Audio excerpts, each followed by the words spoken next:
श्रावण सोमवारची अद्भुत व्रतकथा. गरीब सासू सुनेची भोलेनाथांवरील श्रद्धा आणि सोन्याच्या नथीचा चमत्कार. नमः शिवाय. हर हर महादेव. श्रावण महिना म्हणजे भगवान महादेवाच्या भक्तीसाठी अत्यंत पवित्र काळ. या महिन्यातील प्रत्येक सोमवार भक्तिभावाने शिवलिंगावर जल अर्पण करून, बेलपत्र वाहून आणि मनोभावे प्रार्थना करून साजरा केला जातो. असं म्हणतात की जिथे मनापासून श्रद्धा असते तिथे भोलेनाथांना मोठमोठ्या पूजा, महागडे नैवेद्य किंवा सोन्याचांदीची गरज नसते. महादेवांना फक्त भक्ताचे निर्मळ मन पाहिजे. आजची कथा अशाच एका गरीब सासू सुनेची आहे. घरात 18-20 दारिद्र्य होतं. खायला 2 वेळचं अन्न मिळणंही कठीण होतं. पण त्या घरात महादेवांवरील श्रद्धेची श्रीमंती मात्र अपार होती. आणि एके दिवशी त्या गरीब घरात असा चमत्कार घडला की संपूर्ण गावाला भगवान भोलेनाथांच्या महिमेची प्रचिती आली. एका छोट्याशा गावातील गरीब कुटुंब. फार वर्षांपूर्वी एका छोट्याशा गावात एक वृद्ध स्त्री राहत होती. तिचं नाव होतं गंगाबाई. गंगाबाई खूप गरीब होती. पतीचं अनेक वर्षांपूर्वी निधन झालं होतं. तिचा एकुलता एक मुलगा गोविंदा होता. गोविंदा दिवसभर शेतात मजुरी करायचा. कधी काम मिळायचं तर कधी पूर्ण दिवस रिकामा जायचा. ज्या दिवशी काम मिळायचं त्या दिवशी घरात चूल पेटायची. कधी भाकरीसोबत भाजी असायची तर कधी फक्त कांदा आणि मीठ.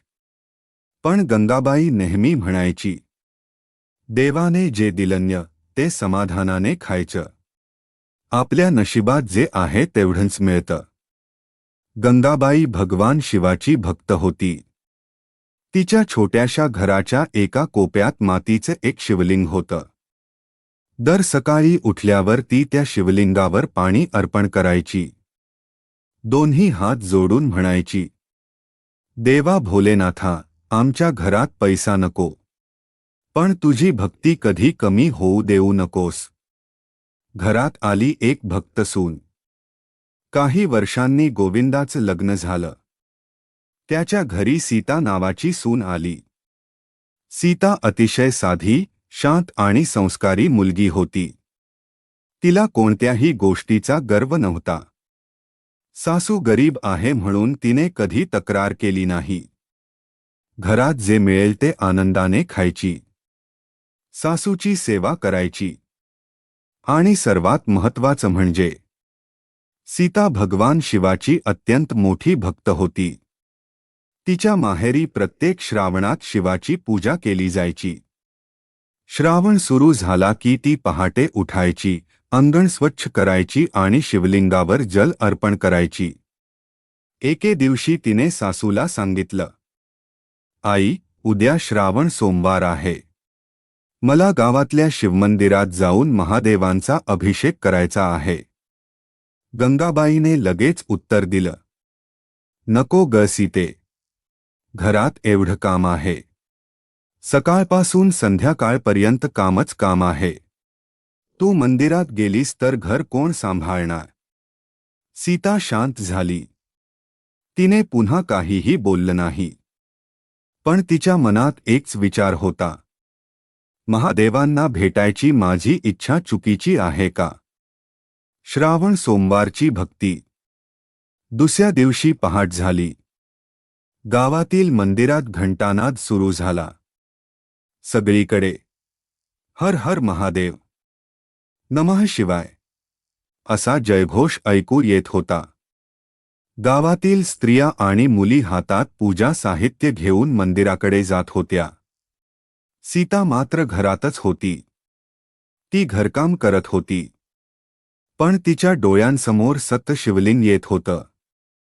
तिने मनातच महादेवांना म्हटलं, देवा, मी तुझ्यापर्यंत येऊ शकत नाही, पण माझं मन तुझ्या चरणी आहे. तिने घराच्या एका कोपऱ्यात माती आणली. त्यापासून छोटंसं शिवलिंग बनवलं. एका छोट्या भांड्यात पाणी घेतलं. त्यावर बेलपत्र ठेवलं. आणि डोळे मिटून म्हणाली, नमः शिवाय. तिच्या डोळ्यातून अश्रू वाहू लागले. पण त्या अश्रूंमध्ये दुःख नव्हतं. त्यात भक्ती होती. गुप्तपणे सुरू झाली मंदिरातील पूजा.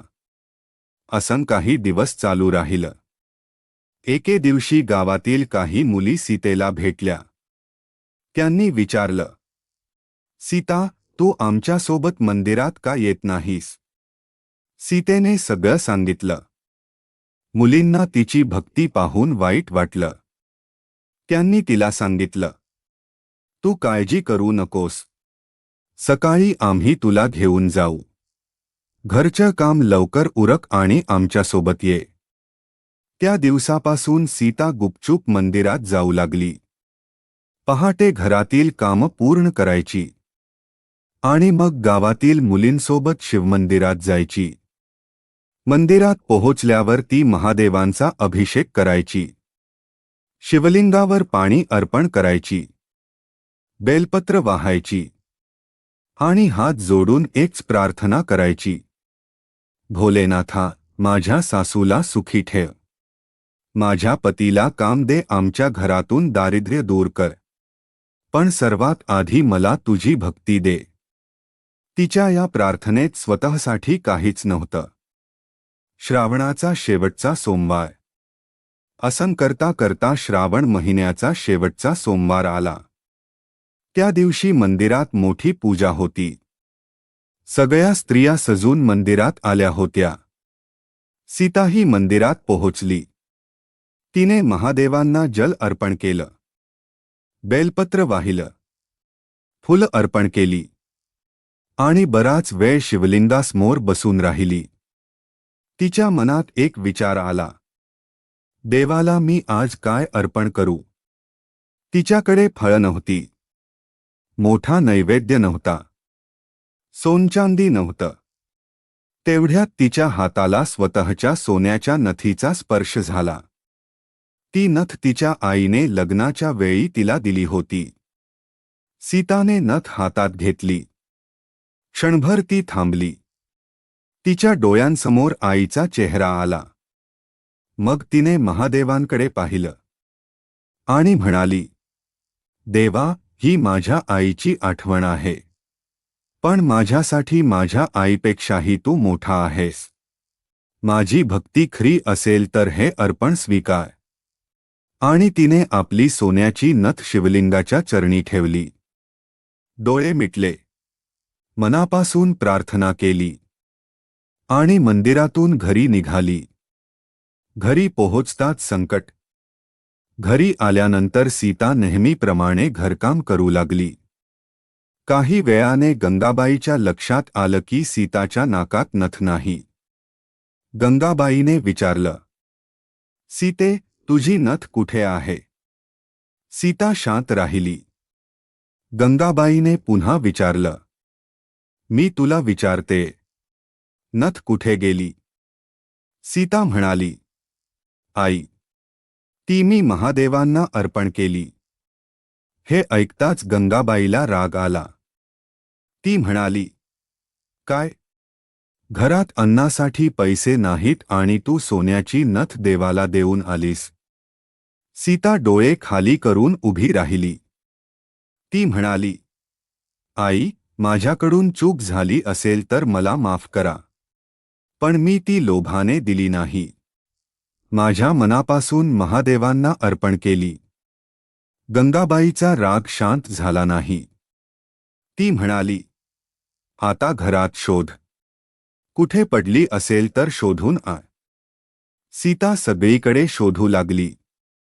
घरात नाही. अंगणात नाही.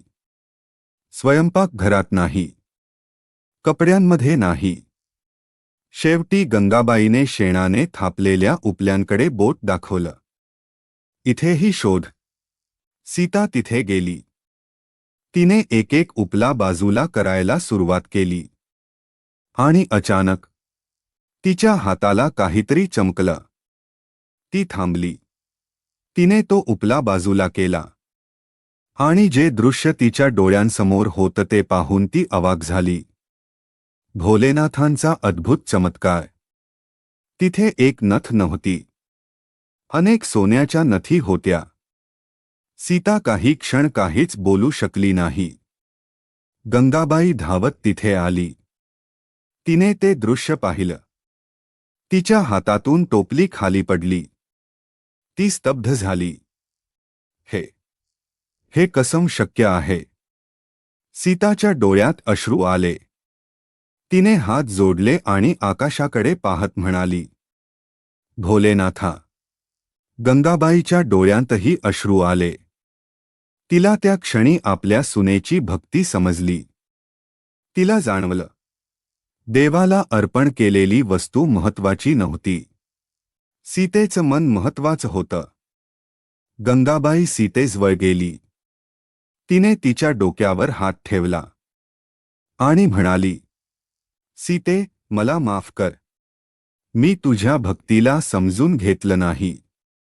मला वाटलं तू घराचं नुकसान करते आहेस. पण आज समजलं की ज्या घरात देवाची खरी भक्ती असते त्या घराचं रक्षण स्वतः देव करतो. सीता सासूच्या पाया पडली. दोघींच्या डोळ्यांतून अश्रू वाहत होते. त्या दिवशी त्या दोघींनी एकत्र भगवान शिवाची पूजा केली. सासूच्याही मनात जागली भक्ती. दुसऱ्या दिवसापासून गंगाबाई बदलली. पूर्वी ती म्हणायची, आधी घरचं काम, नंतर देव. आता ती म्हणू लागली, देवाचं नाव घेतलं की घरचं कामही आनंदाने होतं. सासूसून दोघी पहाटे उठू लागल्या. घर स्वच्छ करू लागल्या. शिवलिंगावर पाणी अर्पण करू लागल्या. बेलपत्र वाहू लागल्या. आणि प्रत्येक सोमवार मनापासून व्रत करू लागल्या. गंगाबाई म्हणायची, भोलेनाथा, आम्हाला धन नको. आमच्या घरात तुझं नाव आणि आमच्या मनात श्रद्धा कायम ठेव. हळूहळू बदललं संपूर्ण आयुष्य. काही दिवसांनी गोविंदाला गावातील एका मोठ्या शेतकऱ्याकडे कायमस्वरूपी काम मिळालं. त्याचं उत्पन्न वाढू लागलं. घरात नियमित अन्न मिळू लागलं. काही महिन्यांनी त्यांनी छोटंसं शेत भाड्याने घेतलं. शेतात चांगलं पीक आलं. घरात सुखसमृद्धी येऊ लागली. पण गंगाबाई आणि सीता मात्र बदलल्या नाहीत. त्यांनी महादेवांना कधी विसरलं नाही. उलट त्या गावातील गरीब लोकांना मदत करू लागल्या. ज्याच्या घरात अन्न नसेल त्याला धान्य द्यायच्या. ज्याला औषधांची गरज असेल त्याला मदत करायच्या. आणि प्रत्येक श्रावणात मंदिरात जाऊन महादेवांची पूजा करायच्या. या कथेचा खरा संदेश. ही कथा आपल्याला एक अतिशय सुंदर शिकवण देते. देवाला आपल्या श्रीमंतीची गरज नसते. देवाला आपल्या मनाची गरज असते. आपण मोठमोठ्या पूजा करू शकतो. महागड साहित्य आणू शकतो. सोनचांदी अर्पण करू शकतो. पण मनात श्रद्धा नसेल तर त्या पूजेचा अर्थ काय? आणि दुसरीकडे एखादा गरीब भक्त फक्त एक लोटा पाणी आणि एक बेलपत्र घेऊन महादेवांसमोर उभा राहिला. पण त्याच्या मनात खरी भक्ती असेल तर भोलेनाथ त्याची प्रार्थना नक्की ऐकतात, अशी भक्तांची श्रद्धा आहे. म्हणूनच श्रावण सोमवारच्या दिवशी आपण एक संकल्प करूया. महादेवांकडे मागताना फक्त पैसा, संपत्ती आणि सुख मागणार नाही. त्याऐवजी संकटात धैर्य, मनात श्रद्धा आणि चांगल्या मार्गावर चालण्याची बुद्धी मागू. कारण ज्याच्या डोक्यावर भोलेनाथांचा हात असतो त्याला संकटांची भीती राहत नाही. शेवटचा भावनिक संदेश. जर तुम्हीही भगवान शिवाचे भक्त असाल तर मनापासून म्हणा, हर हर महादेव. आज श्रावण सोमवारच्या पवित्र दिवशी महादेवांच्या चरणी एक प्रार्थना करा. हे भोलेनाथा, माझ्या घरातील सर्व दुःख दूर कर. माझ्या कुटुंबाला सुखी ठेव. आमच्या हातून कोणाच वाईट होऊ देऊ नकोस. आणि सर्वात महत्त्वाचं म्हणजे तुझ्यावरील आमची श्रद्धा कधीही कमी होऊ देऊ नकोस. नमः शिवाय. हर हर महादेव. आणि लक्षात ठेवा, जिथे खरी श्रद्धा असते तिथे भोलेनाथांची कृपा नक्की असते. हर हर महादेव.